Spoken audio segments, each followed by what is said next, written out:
पुढे शंकर साठे लिहितात की मी त्या राखेच्या ढिगाकडे पाहू लागलो आणि त्याच वेळी ते अण्णांचे बालपण व ते वाटेगाव माझ्या डोळ्यापुढे तरळू लागले.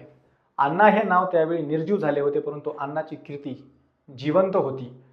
25-30 वर्षांपूर्वी एकही माणूस अण्णांना चांगले म्हणत नव्हता. त्या आठवणींची दारं आपोआप उघडली व ते अण्णा मला दिसू लागले. पुढे अण्णा भाऊचे बालपण सांगताना लेखक लिहितात की खरोखर अण्णा लहानपणी खट्याळ होते. कृष्णा आणि वारणा या दोन्ही नद्यांच्या खोऱ्यांमध्ये आंबा, जांभळ, बावळी, लिंबा अशा वृक्षांनी नटलेले लहानसे वाटेगाव. या गावाला पूर्वी कनेरखेड असे नाव होते. नंतर काही दिवसांनी करेगाव आणि नंतर काही दिवसांनी वाटेगाव असे नाव पडले. या गावी इंग्रजांनी गुन्हेगार समजून 3 वेळेची हजेरी लावलेल्या मांग जातीत कैलासवासी डॉक्टर अण्णाभाऊ साठेंचा जन्म ऑगस्ट 1920 मध्ये झाला. त्याच वर्षी इंग्रज सत्तेविरुद्ध खवळून उठलेले मांग समाजातील साधू धोंचीकर, बळी आणि फकीरा यांनी वेडस गावचा सरकारी खजिना लुटला होता. तेच वाटेगाव पूर्वी कुरुंदवाड संस्थानात होते आणि आज जे सांगली जिल्ह्यात आहे.